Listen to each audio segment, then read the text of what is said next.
Labas vakaras visiems. Labai malonu Jūs matyti, susirinkusius čia, ypač tokiamis nepalankiomis oro sąlygomis. Tikrai labai Jums dėkingi, kad Jūs pasiryžot ir atėjot čia.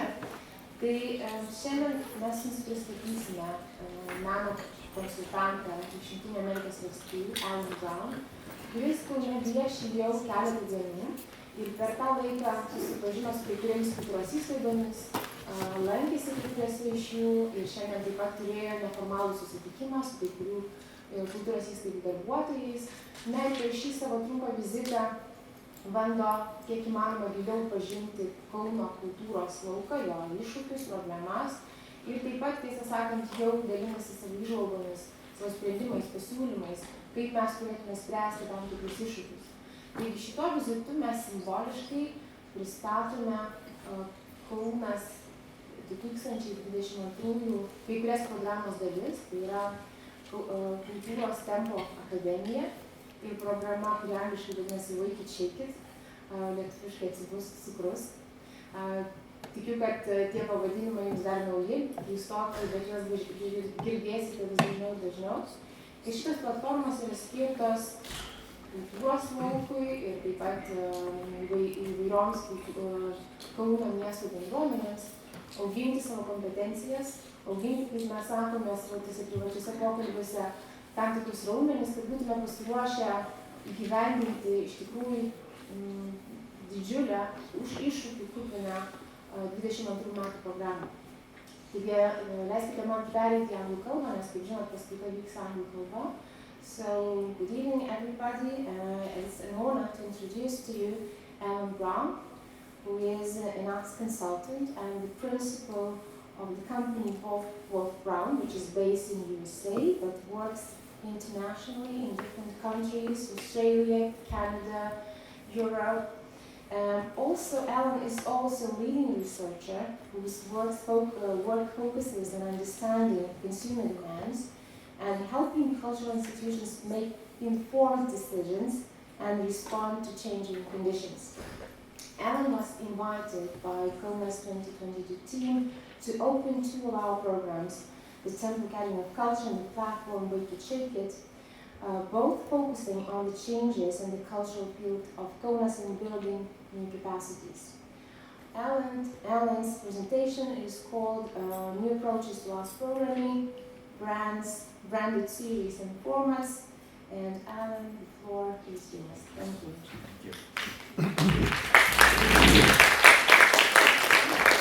Thank you, Daiva. And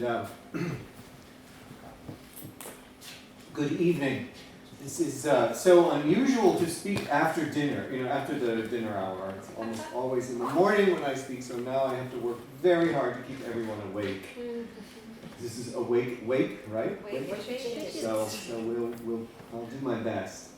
But thank you so much for the invitation, Virginia, Daiva, and Anna, and others who've been so welcoming to me. I feel so honored to be in your community.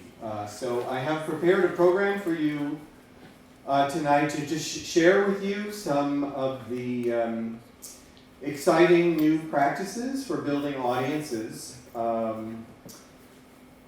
I thought this is one of the, there were many possibilities for lectures topics tonight, and I thought I would give you kind of the most interesting, kind of exciting topic that I have. So I have a lot of material for you. I have maybe 100 slides, so I'm going to go very quickly, but I will share this PowerPoint with Daiva so that you don't feel like you have to write things down.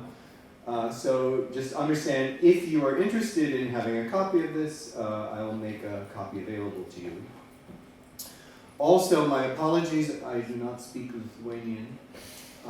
So if there is a moment when I'm speaking you would like a better translation, please stop me, just raise your hand and I'll ask for translation assistance.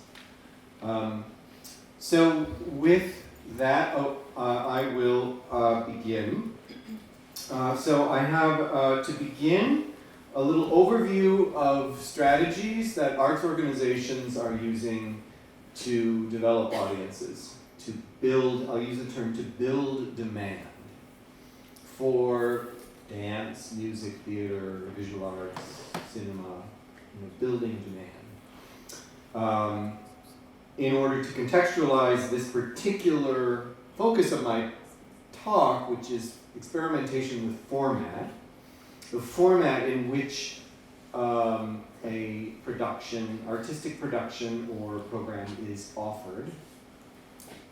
And then I will go into the marriage of creative branding with formats, artistic formats, and show you many interesting examples from the orchestra field, the theater field, and ballet, actually, also.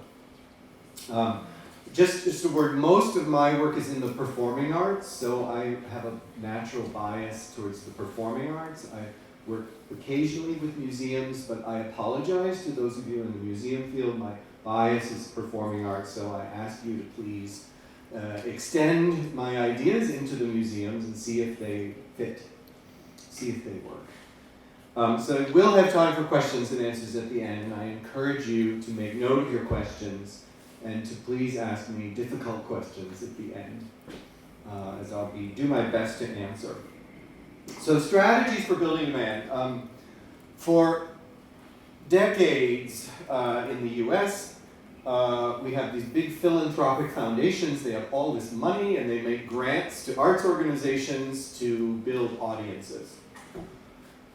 And we've had year after year after year of these grant-funded projects, and we have the problem of a decentralized field. We have thousands of theaters and thousands of orchestras, hundreds of orchestras, and they're all doing their own experiments. And no one is keeping track of who's experimenting with what strategy. So you have an impossible landscape of many experiments going on simultaneously in different cities, and no one is really keeping track. So it's very, very frustrating for me. But I'm trying to develop a taxonomy of strategies that arts organizations are using to attract new audiences. So here's a beginning list. So experimentation with setting is very simply changing the venue, changing the space, putting art in alternative spaces. I have a separate lecture on all of these topics. I'm just giving you one today. But there's a whole psychology of relationship with space and how some people identify with different kinds of spaces. And it's amazing when you move art from one space to another space, you can attract a new audience sometimes. So that's a different lecture for another day. Experimentation with format is my topic for tonight. And all these other, hello, come in, welcome. Active participation strategies are rising, certainly in the US. This is getting people actively involved, whether it's in a work of theater or active or social dancing, getting people dancing, getting people playing instruments, getting people singing as part of a production. You can read all of these. I don't have time to read them, but my point in showing this to you is that we need, as a field, to start prioritizing strategies for bringing new audiences. They're what's not even on here is pricing, discounting as a strategy for bringing new audiences. There are many strategies, and there have been thousands of experiments, arts groups experimenting with a strategy, and unfortunately no one's keeping track of what works and what doesn't work. But maybe you as a community can begin to keep track of all the experiments you're doing to bring in audiences and share what you're learning over the next 5 years. So experimentation with format is the topic of this, and it's a very rich topic. And the context, before we go into this, I'll just share with you that format diversification is rooted in much larger trends. So number one is public taste in art are changing constantly. Driven by demographic changes, by media. Think about public taste in music, right? How quickly public tastes change. Think about your own taste in music. Think about the artist you love now who you didn't know about 2 years ago, right? The thing it's so difficult in the arts is to understand that public tastes are constantly changing, therefore our artistic productions must constantly change. And this is part of what's driving format diversification. As arts groups are understanding, it's getting more and more difficult to serve everyone with one experience, because public tastes are diversifying. So as a result of that, you have many arts groups differentiating, creating new programs, new series, using new venues. And you have this sort of increased public interest in unusual presentations. Thousands of people showing up for a late night event, for example. So the elements, there's so many things. If you just think about your work, most of you work in an arts organization or cultural organization of some sort. Of all the aspects of your experience that you can vary, that you can change. You can change the work, or obviously. You can change the kinds of artists, like in the theater, you can do non-traditional casting. You can change the artists, you can change the numbers of pieces, you can make a short program, a long program, you can make an all-night program. You can change the sequencing, if you have multiple pieces on the same program, you can change the order. You can change the lighting, the visual elements, you can change the start time. You could start a program at 11 at night and change the audience. Because who would go to an arts program that starts at 11 at night? You can change the amount of talking from the stage, You can have an MC. Welcome an audience, imagine orchestras finally, Orchestras are finally having people welcome you from the stage. My favorite is you could change the length of intermission, right? Why does intermission have to, how long is intermission here in Lithuania, usually? 20 minutes? 20, 15, half hour, it depends on the... Okay. So long enough for people to go to the bathroom. Right.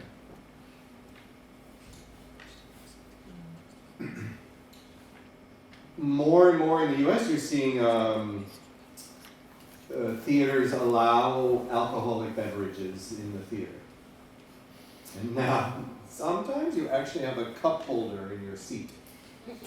Because the standard for comfort is now in cinemas. And in cinemas now, you have these super luxury seats where you recline, and you have leg rests, and you have cup holders, right? And this is, I don't know about Lithuania, but Americans are getting larger and larger, and we need bigger seats, more comfort. So these expectations for comfort are following people into theaters and concert halls, where they're uncomfortable and the seat is too small. And you have to push against people when you walk down the aisle. For many people, this is uncomfortable. I once did a study for a theater of how much more would people pay for an aisle seat, right? Especially men, right? Men would pay, we found $5 more to sit on the aisle where they could stretch their legs, So those of you, I can just see tomorrow, you're going to start surcharging aisle seats for men. So there's so many aspects of your productions that you can vary. And I just ask you to think creatively about what can you do. So I'm looking across the landscape of arts programs and I'm seeing 7 different kinds of formats being used now to attract audiences. Educational formats, social formats, introductory formats, right? Those are formats designed to introduce people to an art form at a low risk. Late night formats, which is really fun. Collage formats, we'll get to that. Interdisciplinary, cross-genre, temporary pop-up venues. So I'm going to highlight just a few of these as we go through here. Introductory formats, the New World Symphony in Miami has a mini concert. They do 3 short programs in one night. The program is 30 minutes. And then, but you have to buy a ticket. So they do 3 30-minute programs. And the whole exercise is just teaching people to buy tickets. Because tickets are $2. It's like nothing. And they're doing it to just build their database of new people. So you go in, you get a 30-minute program, you go out. If you want to see another segment, you have to buy another ticket, right? But it's very popular. It's a very low threshold way to expose people to classical music. The Phoenix Symphony has a similar program, but they do it as a preview of their upcoming season. So they invite people to come. They do 3 programs in one night, and it's just little bits of pieces from the upcoming season. And they actually then set up tables in the lobby and they sell tickets. This is a way of introducing their season to people. The National Orchestra of Spain also has a mini concert season. These orchestras all imitate each other. Which is very exciting. Here's an introductory experience. This is a live simulcast of an opera. So the opera is actually happening across town in the Opera House, and they're doing a live simulcast, digital feed, to the ballpark. It's free, but you still have to have a ticket. So it's just to get more people to, names and addresses of people to go in the database. And 35,000 people come and watch an opera. You know, do they all buy tickets? No. But there's a larger, I believe very, that free events play an important role in the cultural life of any community. You know, where 35,000 people from different backgrounds can come together and have a shared experience is remarkable. You know, this is why I hope for the 2022 you're thinking about a large-scale event where tens of thousands of people. Something very special happens when so many people share an experience. And again, in the World Symphony, they have this amazing outdoor park next to their concert hall, and they project an image on the side of their building. So people sitting outside can watch the concert that's happening inside. And they call it a wall cast. And sometimes the musicians come out. It's an amazing, amazing facility because you see the speakers under the image, the side. So you're getting the sound from the front, and it's a metaphorical concert hall, but outside. And they have a surround sound system all the way around, so you're getting sound all the way around, inside and back. It's really an amazing experience. But again, this is free, not ticketed, and any member of the community can wander by and see a little bit of a concert. Okay, social formats. My favorite social format is Glyndebourne in the UK. Do you know, have you been to Glyndebourne? No, it's wonderful. You know? What do they change? This is opera. It's like world-class opera. They have a 90-minute intermission. That's it. That's their only format. And people dress in tuxedos and long gowns, and they have elaborate picnics on the grass with the sheep. Some people bring their butlers, and you can't get a ticket to Glyndebourne. You only inherit tickets. It's so popular. And what is this all about? It's just a long intermission. But I hope in between the music, or no music at all? Or No music, no. You see the first half of the opera. Uh-huh. It maybe starts at 5 p.m. And then there's intermission, and everyone goes outside, and they have their champagne, caviar, and then they're drunk, and they come back in, sleep through the second half. No, I'm joking, but and it's a format designed to allow people to socialize. It's that simple. And I've often wondered why must intermission be 25 minutes? You know, why couldn't intermission be 40 minutes? If it allows people to socialize, you know, because most people, they go and, you know, hurry, let's go to the theater, and they walk in at 1 minute before 8, and the lights go down, and then they have the first half, and then it's intermission, and they run to the bathroom, and then they'll sit down again, and the lights go down, and then the show is over, and they go home. And there's really not much socializing built into that experience, unless you go to dinner beforehand, right, or afterwards, which is most people. So I just encourage you to think about how to create opportunities for social interchange as part of your programs, because this is where people get so much value. Is seeing friends, meeting new people even. You know, how can you facilitate interchange between strangers? If you really want to talk about building community around art. The Indianapolis Symphony has what they call a happy hour now.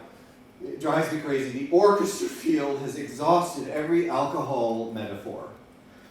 So they have happy hour concerts, they have symphony with a twist, symphony with a splash. It's popular, it brings out young people, but what's interesting is actually this program is that the series is curated by a guest artist. This almost never happens in the orchestra field, is they invited this trio, Time for Three, to curate a series for younger adults. Very successful. The Dallas Symphony has a fun format called Remix, where they're trying to blur the ideas of music and nightlife. Actually, there's, if you actually go to this concert, it's not much different than a regular concert. It's just a bar in the lobby, and it's a brand. And so the first caution here is, this is a cute brand. Remix. It's kind of fun, right? It evokes DJ, right? Nightlife culture. But if you go to this and it's like any other concert, you've broken the promise. Right? So be careful when you brand something, because you have to fulfill the promise. The Kansas City, here's another alcohol metaphor. Classics Uncorked. It's popular. People come out, they have a drink and socialize. So the most amazing social format I'll share with you, and I have an extended case study here, is the San Francisco Ballet. They struggle. I live in San Francisco, so this is my hometown company. They struggle to attract young people to the ballet. It's very expensive. Tickets are very expensive. So they said, let's try to present an evening of ballet in an alternative format designed for younger people. And so they came up with this name, sensory. I don't know what that means. It has no meaning. It's just a word. But, sensory stimulation, right? Sensorium. It's a Tuesday night, which is a slow night anyway, right?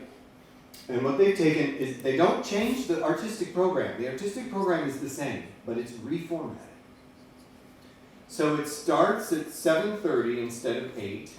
They invite people to come at 6:30, and they basically have lobby activities. Educational, you can meet a dancer, you can try on a costume. It's San Francisco, so everyone wants to wear a tutu. It's a lot of fun. Afterwards, they also have an MC, and afterwards they have a party with a DJ in the basement. So here are some images. This was the performance. They do their most contemporary work for this format, so they choose the most contemporary work. Here's the lobby. They just put some lighting, some ambient lighting in the lobby. James Buckhouse, he's an executive at Twitter, which is headquartered in San Francisco. And this format was really kind of his idea. And so he's the MC, he welcomes people, he facilitates a live tweet event where they put a question up on the screen and he asks everyone to tweet an answer, and then they show people's responses. It's kind of fun, it's a little contrived. Post-performance, they have artists in the lobby, educational pop-ups. Here's some people trying on costumes, tiaras, and then the after party in the basement. And it's so popular. Everyone, this is a 3,000 seat hall, and you can imagine everyone tries to go to the basement immediately after the show. So the fire marshal blocks it off. Says stop. There's too many people, right? So they can only accommodate, 500 people in the basement. So they priced it, all seats were $29. You could buy a box for $127. And it's interesting how they market this. This is important. They created a separate website called sensoriumdance.com. So what they're doing here is they're creating a separate brand. They're not sending people to the San Francisco Ballet website because they're going after a different audience. And they created this very contemporary website. The results for one, they've done this a number of times. They not quite sold out the venue, they get very close. They're generating good revenue. And it has a major social media. They're acquiring Facebook likes, they're acquiring Twitter followers. It's really building their social media profile. And this kind of is how they position this ballet. So this is really, really creative stuff, I think. Is they took a regular night at the ballet and reformatted it for a younger audience. And it succeeded. I've attended 3 of these, and there's so much talking in the hall before the curtain goes up.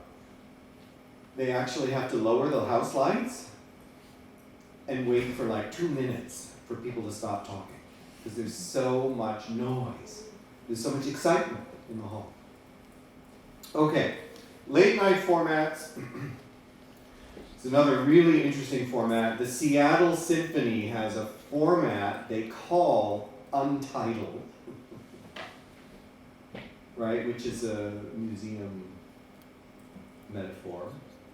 And it's just a concert in their lobby where they have an open bar. And it starts at 10:30 or 11.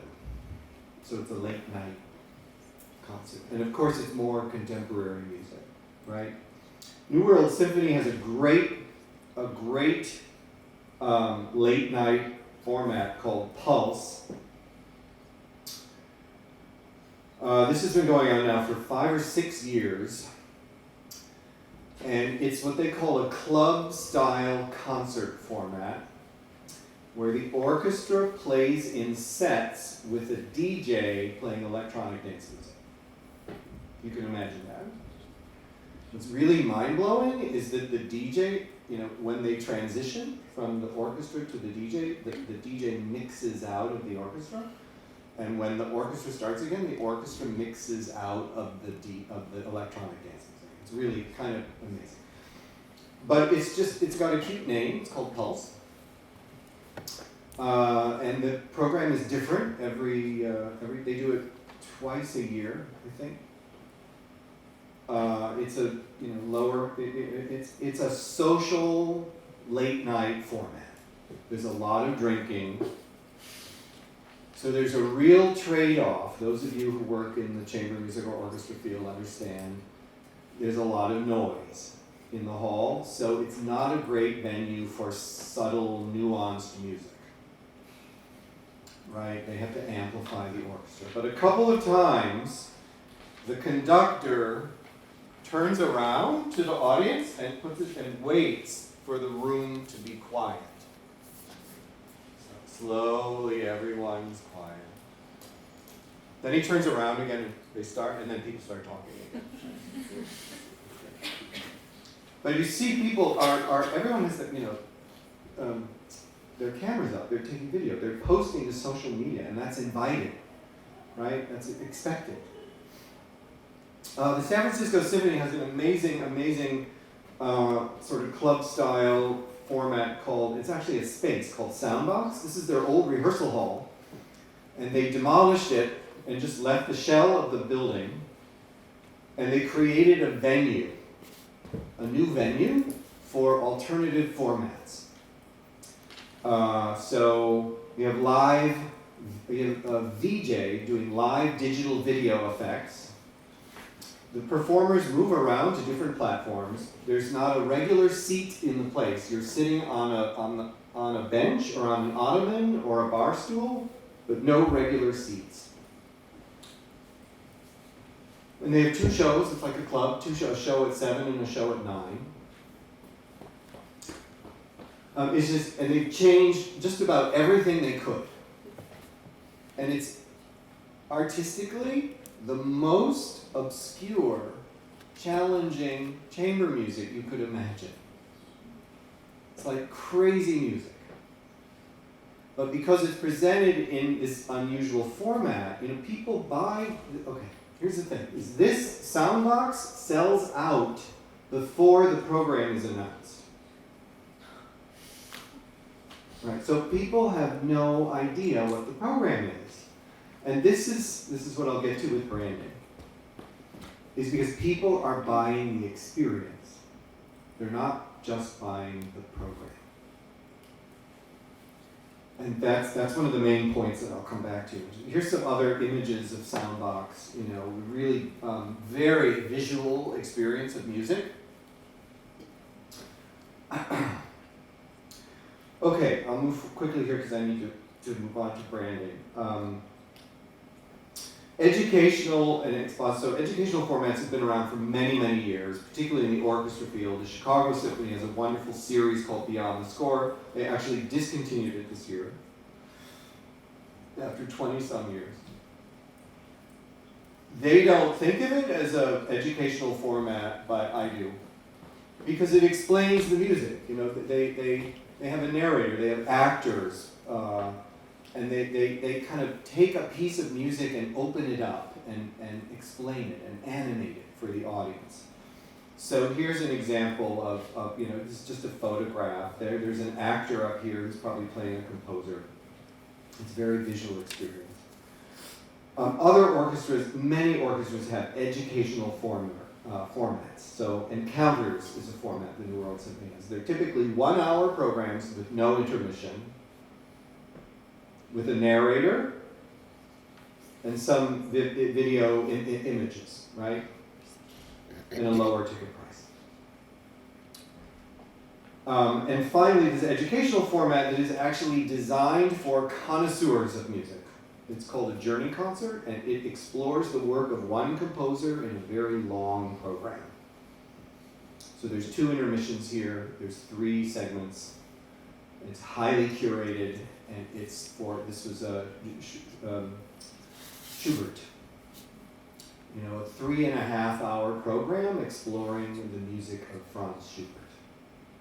This is not an introductory format. This is for aficionados of Schubert. Okay. Collage formats is one of my favorite formats. That when I was in college, we had a collage concert at the School of Music, and it was there's no break between pieces. So the last note of one piece is the first note of the next piece. So there's no applause, right? And the juxtaposition of pieces is extreme. So you go from a oboe solo to a full orchestra, to a saxophone quartet, to a choral work, and it's like iPod Shuffle, live. And audiences just go wild, because they don't know what's coming next. It's all a surprise. But the format is collage, it's a continuous format. So let me transition now to branding. So I've just highlighted for you some different formats: social formats, late night formats, educational formats, introductory formats. And I ask you to think in your organization, what are your entry points for people who are new to dance or to theater or to visual art? I had this argument once with Wynton Marsalis, the jazz. Jazz at Lincoln Center is the largest presenter of jazz in New York City. They have a huge facility with 3 theaters, and they publish a brochure every year, and it's a poster-sized sheet, and you open it up, and it's just columns and columns of text in chronological order, listing out every event. I'm like, oh my God, it's like, what if I like vocal jazz, but I hate instrumental jazz? Like, what if I like saxophone music? There's no wayfinding, there's no guide, to quickly find the programs that you're most likely to enjoy. You just have to read the calendar. And it's very difficult. So product level branding is something very, very exciting. So in our field, almost all of the energy around branding has been around branding the organization, right? All of you who work for arts organizations, you are managing your brand, right? And even in the arts field, branding is still at a very embryonic stage. Many organizations just barely have brands. But now we're finding branding at the product level. So like large commercial manufacturers, they have a portfolio of brands. And now arts organizations are starting to realize that they need to manage a portfolio of brands that is continuously changing. So in the entertainment marketplace, I love this, branded experiences are everything in hospitality. So here you have Four Seasons hotels offering to fly you to Mexico to see how tequila is made. And they're calling this a branded experience. Even Airbnb is getting in on branded experiences. They're not just selling you a room in Paris, you can go out to drinks with a Parisian. My favorite example of branded experiences is this example of Glade. Do you know this brand here in Lithuania? Glade, they're air fresheners. It's what you spray in the bathroom to make it smell better. Air fresheners. So bear with me here.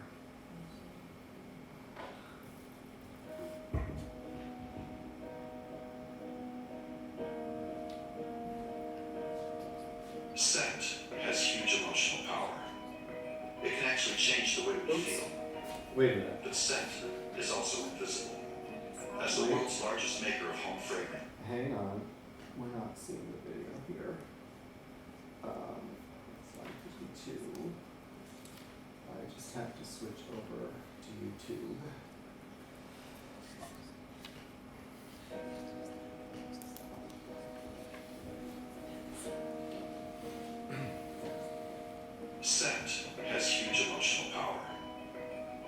actually change the way we feel. But scent is also invisible.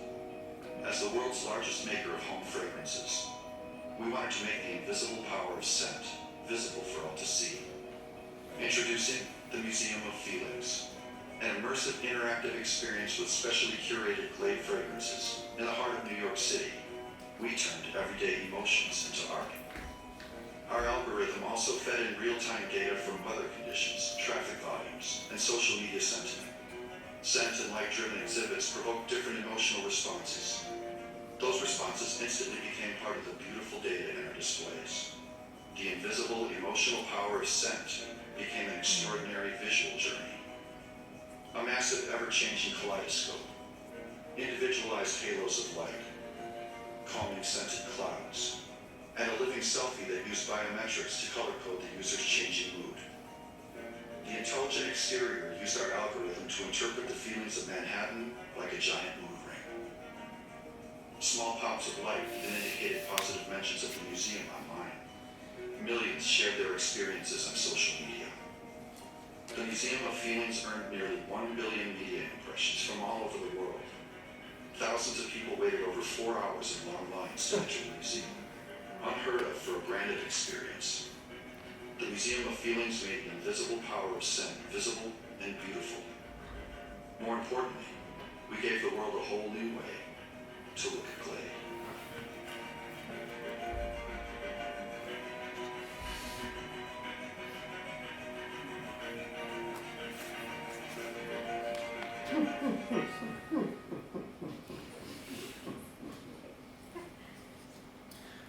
That's air freshener, folks.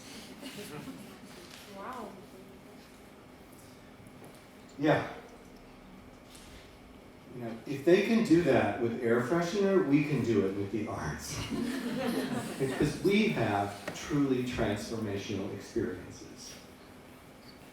And they created a branded experience for air freshener. Of course, they had a big budget.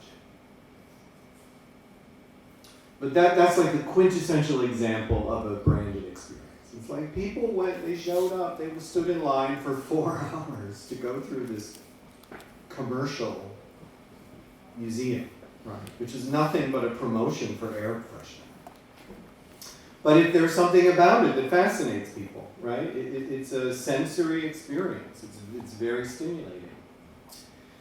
So brands are all around us, and my you know, as a fan of the early club days, I'm impressed by brands. The younger adults are so facile with brands.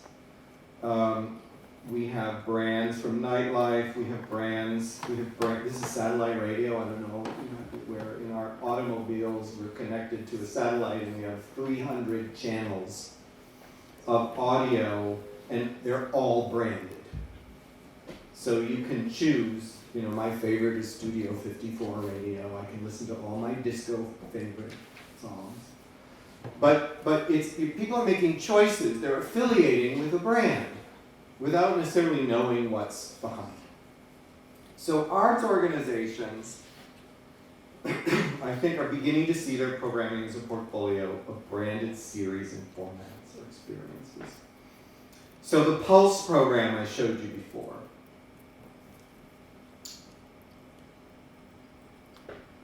It's a pretty bad logo, but they're trying.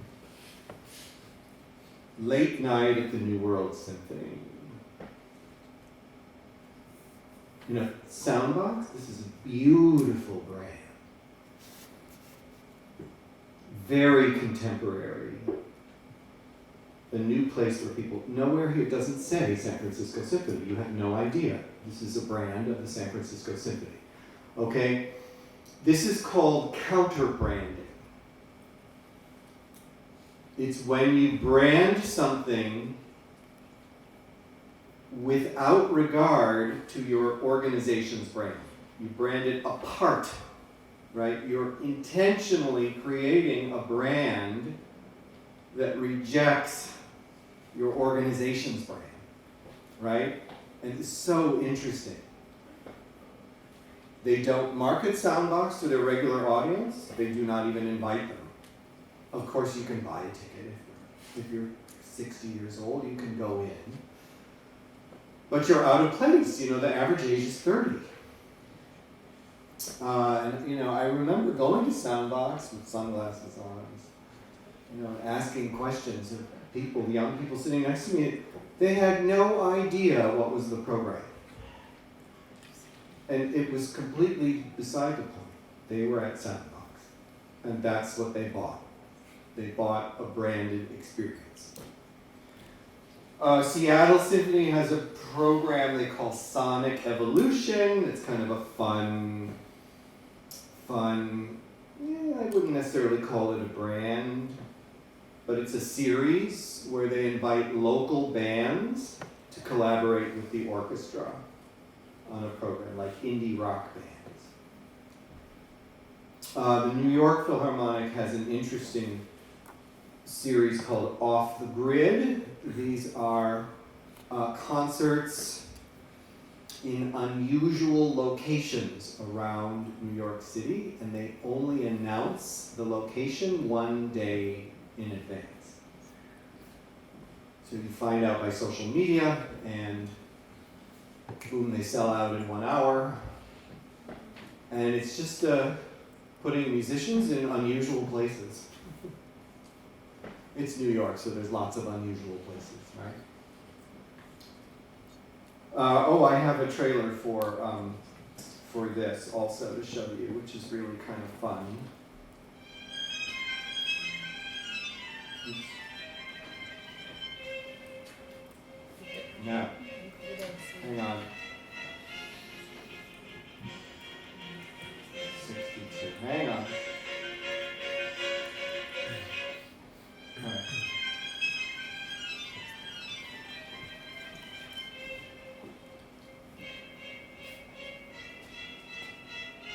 Lots of images of food.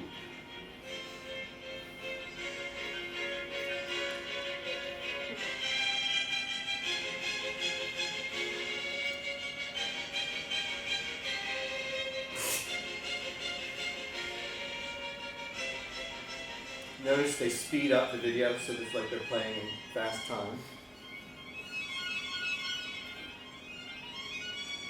Food, more food, more food, more food, more food, drinks, alcohol. Right. Attractive young people.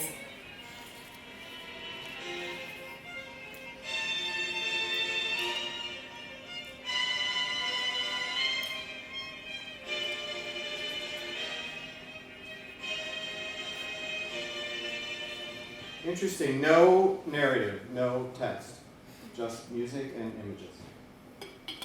Right.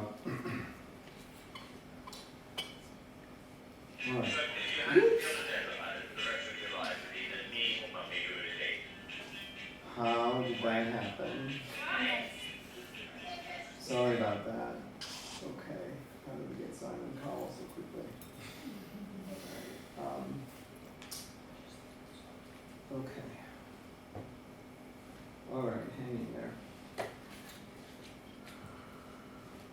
Fringe Arts is an organization in Philadelphia, and they have a branded night called Scratch Night. It's actually originated in the UK. It's Monday night. It's $5, cheap ticket, and you show up and you see artists presenting work in development, like new work. So they have often multiple scenes going on around the venue, and they're just inviting the public to come down and see what's new, to sort of be a part of the creative process. And it's called Scratch Night. And it's memorable. It's a great title. It's a great brand. People say, I love Scratch Night. And they may go and they may not like anything they see, but it doesn't matter because they're playing a part in the development of new artistic work. I would love to see you do something like that here. To build value around public involvement in new work. Being part of the creative process. And they developed a little logo for Now, what's really interesting here is that they are raising money and getting donations against this format, even though it costs them almost nothing. They're raising a lot of money because donors are very interested in supporting new work. So when you think about branded formats and series, you also think, we think in the US about, we see this as an opportunity to get donations from people who otherwise would not give. Like the San Francisco Symphony has raised so much money for Soundbox. It's obscene. They've raised maybe millions of dollars because they're very sophisticated about fundraising, and they get all these national foundations to give grants for pilot testing, everything. They've raised so much money. And moreover, it's given them a reputation as being innovative. Lincoln Center in New York has a festival called White Light Festival. It's a beautiful idea, very simple brand. The St. Paul Chamber Orchestra in Minnesota has a series they call Liquid Music. That's beautiful design work. And they have so much fun with this, artistic, design-wise. Liquid music. Now, in reality, this is just a convenient name for everything that does not fit on their subscription series. And I don't know when you actually go to a concert that's part of this brand, if it's any different than a regular concert. So again, I'm not sure they're fulfilling the promise of the brand. The Pittsburgh Symphony has a series called Fuse at PSO, and it's just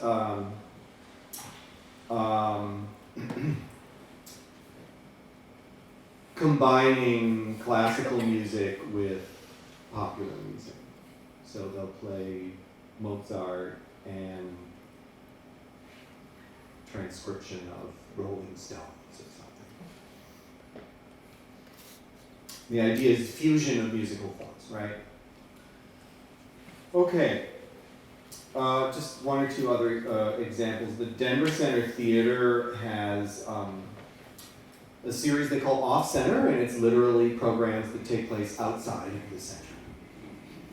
And they do site-specific work. And it's just packaged very simply as Off Center. So this is such an important evolution of thinking about product-level branding. No one has even called this to our, I'm the first person who's tried to pull this together, right? It's just happening.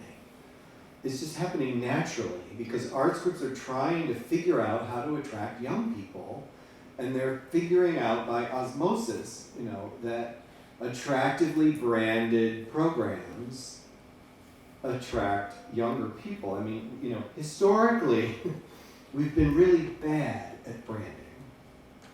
We've had series like the classical mix series, the dance series, the jazz series. And it's not very creative, it's just descriptive. And now, even in the presenting field, multidisciplinary presenters are starting to get into this. So here in North Carolina Performing Arts has a series they call the Overtone series. And it's for contemporary chamber music in unusual places. And University Musical Society in Ann Arbor, Michigan has a series they call Renegade, where they celebrate the work of artists who were renegades in their time. And San Francisco Performances, which is a multidisciplinary presenter in San Francisco, has a series they call Pivot. It's just a concept where they put artists in unusual venues in San Francisco. So there's so much of this going on, and I'll just share with you kind of my analysis of this, which is, getting into the world of branding at the product level. And when would you brand a series and when would you not brand a series? Because I'll tell you, if you brand something prematurely, it fails. Because people show up and they expect something new and different, and it's not. We should be very careful about branding a series or a format. So sometimes, like Pivot, would you see this? So this brand, this visual realization of Pivot is very consistent with their organizational brand. They use that same little starfish, that's their institutional brand. This is alignment of a product brand with an organizational brand. Same coloration, same design conventions, it's aligned. Similar vocabulary. But others, like Soundbox we saw earlier, is completely counter-branded. It's completely different than the institution's brand. And when would you choose to counter-brand a series as opposed to align it with your main brand? Right, in our field, we're just beginning to sort this out. Like, when does it make sense to counter-brand a series?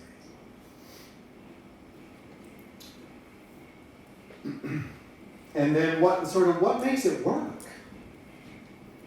And then what happens? This is so important for me. Those of you who work in the museum field, it's like museums have objects, right? And in art museums, the art is itself an asset, and the asset appreciates over time and becomes incredibly valuable. Like, the museum field has assets. In the performing arts, we don't really have assets because we finish a production and it's gone, right? But one of the things we can have is brands. San Francisco Symphony owns Soundbox. They've copyrighted it. If you're another orchestra, you cannot use it without their permission.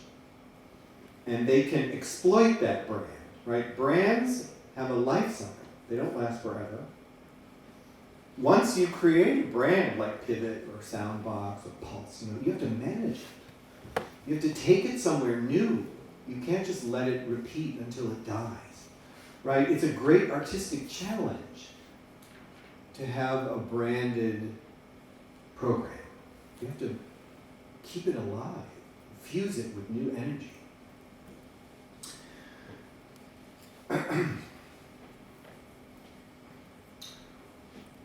And the most exciting thing,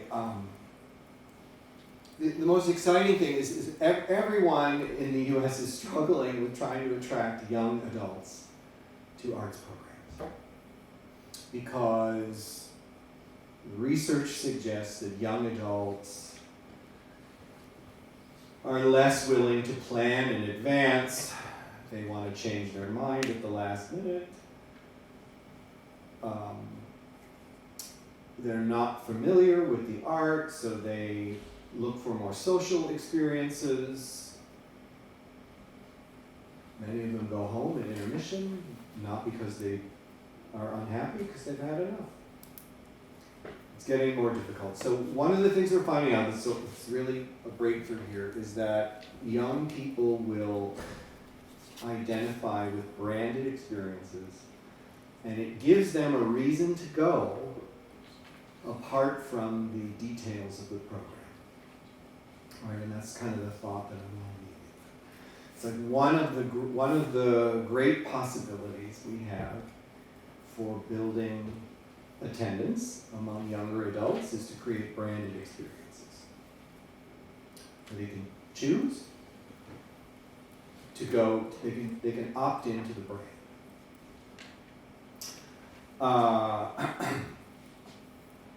So I think that's just about it.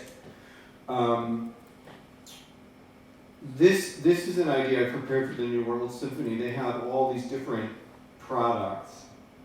They have percussion concerts and mini concerts and pulse concerts and free concerts. And they used to think that people came in on all these different programs and then they wanted them all to buy their classical series. I thought everyone's on a conveyor belt to becoming a classical subscriber, or we don't care about them. And now what they're realizing is that their portfolio of programs is that people might come in on the percussion series and stay there, and they might never buy another ticket, and they're comfortable with that.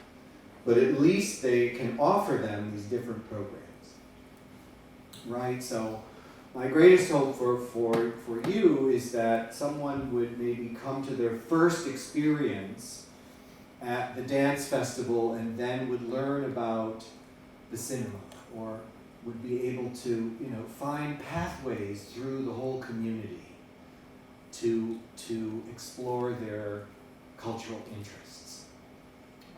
In the US, we don't do a very good job of collaborative marketing. Is offering people experiences outside of your organization, because we're also naturally self-interested. So just to summarize here, young adults are facile with brands. Artistic concepts married with good branding are a powerful asset. Loyalty accrues to the brand, right? If you create a successful brand, you can travel it to other cities. You can change it up. You do anything with it you want. You can license it to other organizations. You're limited only by your own creativity. Okay, so we made it through that. I just wanted to kind of expose you to this idea of branded series and formats, and I'd love to hear if some of you have examples that you'd like to share of branded programs that you felt were exciting, or any other questions you have of me. We have about 20 minutes.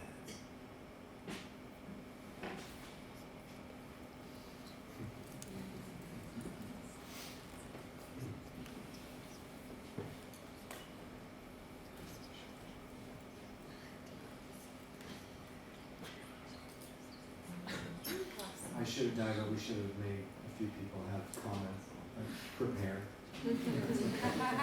That's okay. You don't have any questions? Maybe we could do this on the differently. Maybe you have answers to people who, questions, yes. Because there are some people who work in the cultural field here, Yeah. and maybe we could try differently. Yeah. Well, how many of you, I want you to think creatively about the brands that you have here in KAUNAS already. Right? So the KAUNAS Biennial, that's a brand, right? What are some other brands? Dance theater. It You have can a- be our dance theater, it's brand.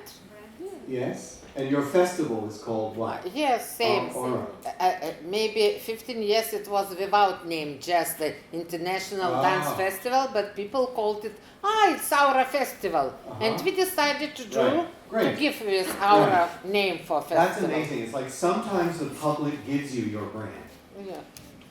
because they need to simplify a long name. Which is wonderful when it happens, and unfortunately you can't change it if you want to. What are some of the brands you have here? Pažaislis Festival, it's classical music festival. Mm-hmm. It's serious festival every summer. It's 50 years maybe, it's Mhm. long. Mm-hmm. Pažaislis, all people call it Pažaislis. It's about location Mhm. basis. What about the Jazz. cinema? Sorry? KAUNAS Jazz Festival. Yeah, right. Every cinema festival can be festivals. like a brand, and we have Right. a bunch of festivals. Right. Like Right. movie festivals, dance festivals, Right. music festivals, and so on. But not only Not festivals only, are not- brands. That's okay? right. New premieres are brands too. So Right. I would like to ask you what parts, from what parts does brand contains? Okay, it's a product, it's advertisement, it's a target. From what parts does it susideda? Consists? Because you mentioned that new brand experience for young adults. Mhm. Okay, Mhm. so can you expand your thoughts about Well, brand? I'm not a branding expert. There are many marketing firms, I'm sure, here in KAUNAS that do branding work, excellent branding work. Usually our cultural institutions do themselves. They do it themselves. Okay. So we are supposedly the most creative people in the world. We should be able to think of it. But honestly, like, so many of these people, God, I wish I had another example. I have another example of this.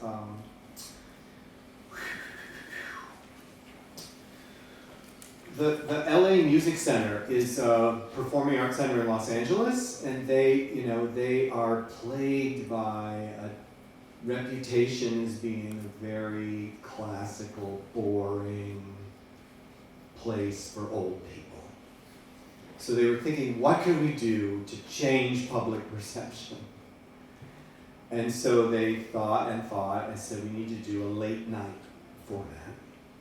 So it took like 2 years of planning to get permissions. So they have now a program called it's called Sleepless. Sleepless at the Music Center. And it opens at 11 p.m. and goes till 3 a.m.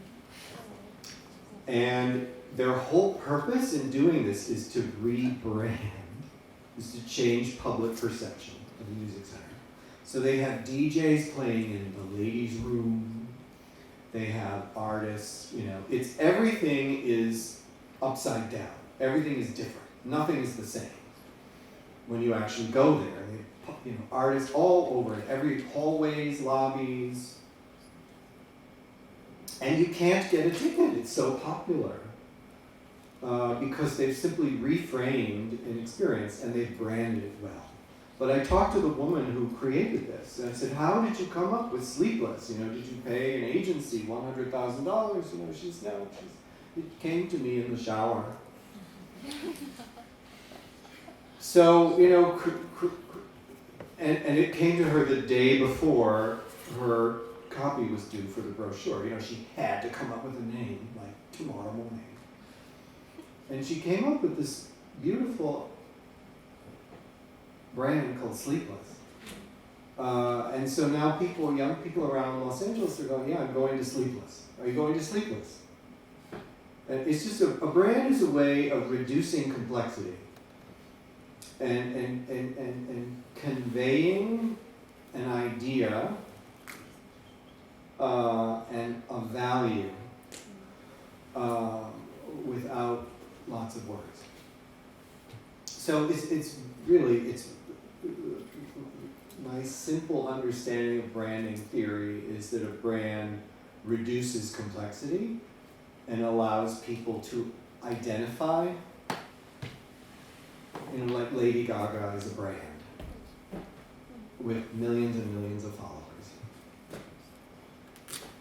Did you have a question? Yes. Can I ask?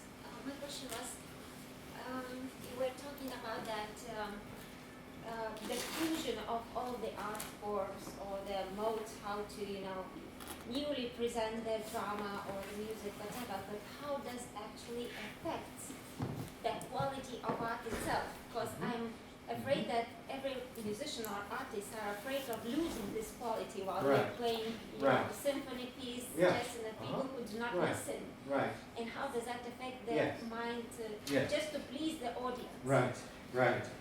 Heaven forbid we would please the audience. I'm glad you asked that because like the artistic director of San Francisco Ballet is Helgi Thomason, and he's very classical, and really the sensorium, they did that. He sort of said, okay, go ahead. He was not enthusiastic about it, and I think many artists legitimately worry about dumbing down the experience. But I take a different view, which is that artists must play a role in building audiences. And sometimes that means playing concerts in unusual places that aren't perfect. Sometimes it means playing concerts that start at midnight. And this is a big debate we can have over a bottle of wine later if you'd like. But we have unionized musicians in the orchestra field in the US, and they have contracts, and they get overtime if their concert goes past 10:30. And so it stifles creativity. They cannot do concerts at midnight in warehouses because it breaks their contract. So I plead with artists, please be open. No one wants bad art, it has to be done at a very high level. But sometimes you make trade-offs between quality and accessibility. And I think that's, Yo-Yo Ma is, the pinnacle of his career, and he plays concerts in train stations. He's not threatened by that. But there are trade-offs. There are trade-offs. You have to be conscious about what trade-offs you're making.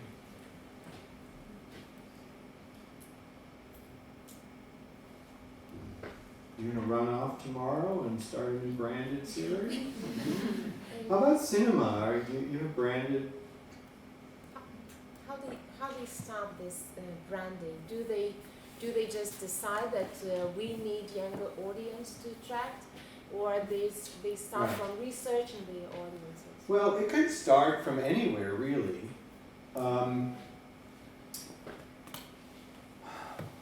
I don't think anyone wakes up someday and says, oh, we need a branded series.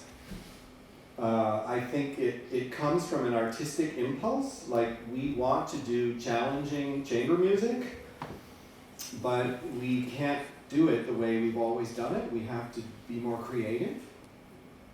A lot of arts groups just imitate each other, so they say, oh, well, San Francisco Symphony did Soundbox, we'll do something, that's how our field works. But sometimes the idea for a brand, this is what's revolutionary about this is the marriage of marketing and programming in a very non-traditional way, because the program cannot succeed without the brand, and the brand cannot succeed without the program. So they're very interdependent. And that's, I don't know about you, but in most arts organizations, that kind of thinking does not happen. You have the artistic leaders, and they do, they give the program, and then everyone else delivers it, But it means having a different conversation. What could we do together? What, artistic leaders and creative marketing people kind of having a conversation, both giving and taking, and that's very different. And for me, that's very exciting. Right? Because, Soundbox, if it was branded differently, might fail miserably. Right? But the creativity of the brand is of very high quality. And it matches the quality of the program. So it works. And it's difficult to do. Yes, but at first I think you have to do some researches. Yes. Because in our theater, for example, there is one festival for teenagers. Mhm. Its name is Dive into the Theater, and its conception is to welcome teenagers Mhm. to the theater and let them know more about behind the scenes. Right. Okay, to meeting with actors or with participating in workshops and so on and so on. But usually we have a problem. Okay, it's a brand. Okay, Dive into the Theater, it's a brand. Well, But it's a name. it's a name, yeah, but we have this festival for 5 years Yeah. already. Uh-huh. And the main audience is schools. Schools, right. Yes, Uh-huh. and every single year we have a problem with the teenagers, maybe just to let them buy ticket for their own because Uh-huh. price is very low. For Mhm. example, it's Mhm. 3-4 euros, Mhm. and actually we are stucking in conversations Mhm. with teenagers Mhm. because that's why I'm saying that at first you have maybe to do some Mhm. researches, Right. maybe to find out Right. what things are they Right. interested in. Maybe Right. they doesn't care Well, about the it's, program. here's where you get into trouble, is when you ask the public, what do you want? Mm. Because they don't know the possibilities. You know the artistic possibility, right? And I think here's where research goes wrong, right? Is you cannot ask the public, what do you want? But you can study teens. You can ask them questions about what kinds of experiences do you enjoy? What's your relationship with theater? What do you watch on television? How do you go out with your friends? You can learn about them, and then you can meet as an organization and say, okay, given what we offer with our company, our venues, what can we create for teens, and how can we brand that, right? So you might decide to do an evening of scenes from different plays and call it something creative. And there's a 15-minute intermission after every scene, so it's all about socializing and introducing to different styles of theater. I don't know, I'm just making this up. But the experience of going there for the teen has to be different. It can't just be a regular night, a regular production, because otherwise it's deceptive. You're promising them something and not giving. But if you can create that special format and give it a really fun brand, then you'll have an asset. Yes. I'm thinking about KAUNAS 2022. I have a very big question which is around our heads. Did you ever, or have you ever heard about the branding which is done by several organizations? Different organizations are working for one brand and making common marketing. You said it's difficult, but it's the way we should do together for that reason. So is it possible, or what strategic steps should be done that the brand would serve each organization of KAUNAS city, which are included into the program, how to share the value and how to put it, and how to gain value out of that.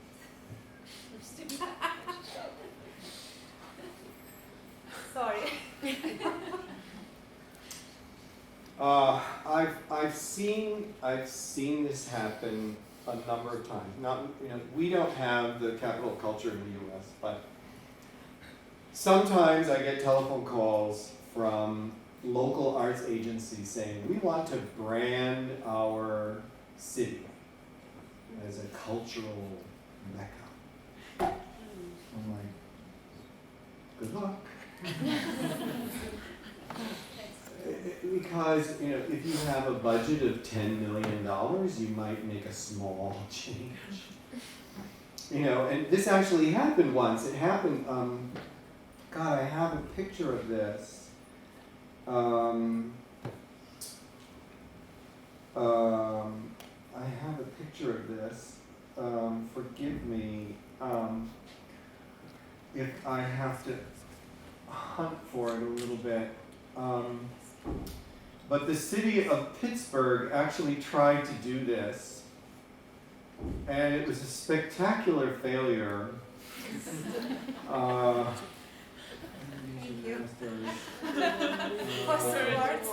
Yeah. Yeah, maybe we don't need the picture. Yeah. Yeah, here we go. Okay, bear with me. This is so small, I need my glasses here. Okay, let's pretend we're in Italy and I'm teaching. Here we go. So, this is just, forgive me, a different PowerPoint. Building demand, here. The arts bring life to life. This is $1 million public advertising campaign in Pittsburgh 15 years ago. And they had bus advertisements, and billboards, and radio spots. 1-800 phone art. You know, I wish I could have called that number to see what happens. You know, it's like, hello, arts, you know. You know, and there was no measurable outcome. It was just.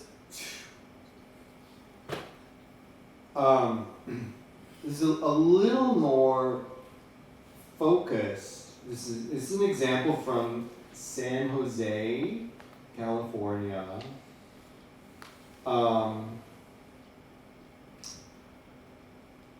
Where they actually gave this tagline, Discover the Unexpected, and all the arts groups in all of their advertising included this tagline, Discover the Unexpected.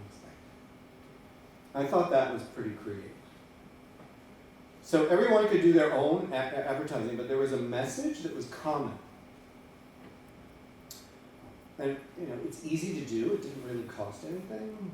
And I thought this was creative. Wait a minute, I think, oh I do. Oh, this is so much fun. Let's go forth, Robbie. Oh, hang on. Sorry, you really have to see this.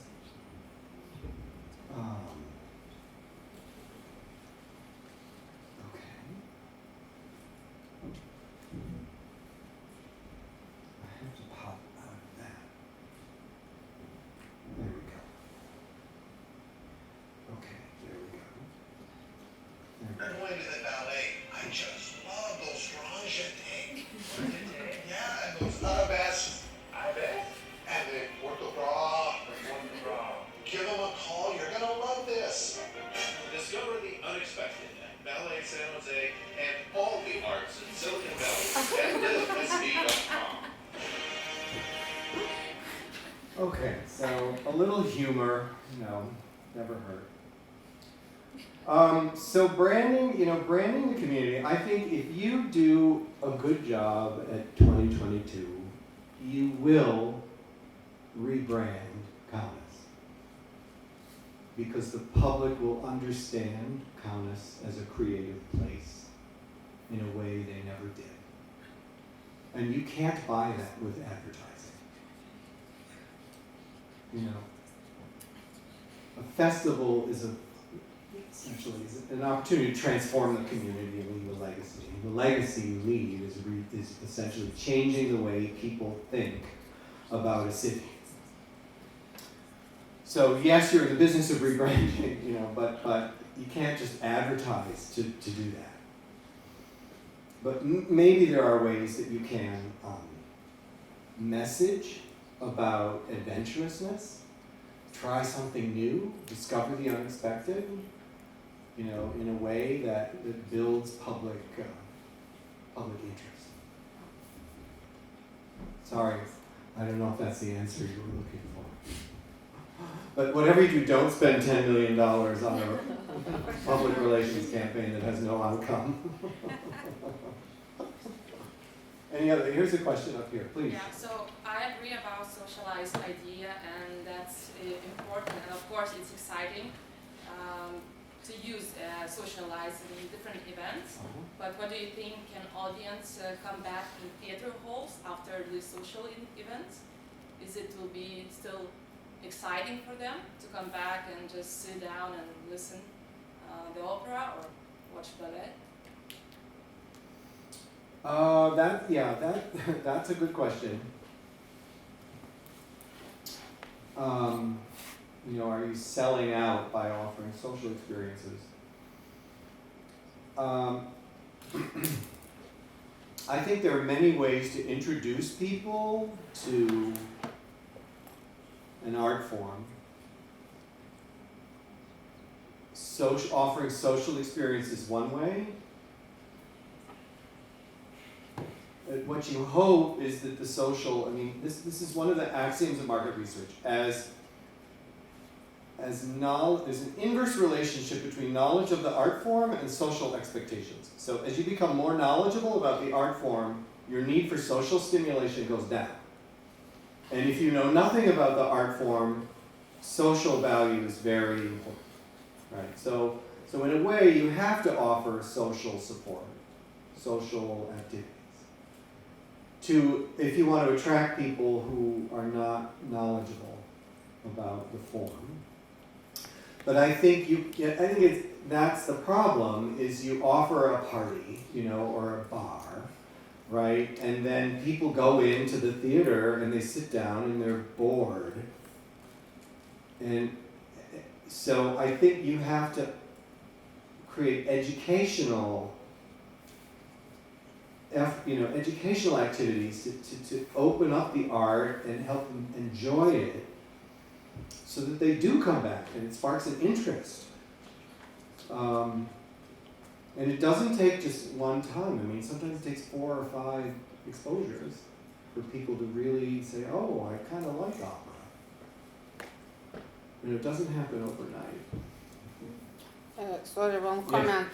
Our audience, we don't have habits to stay longer after performance.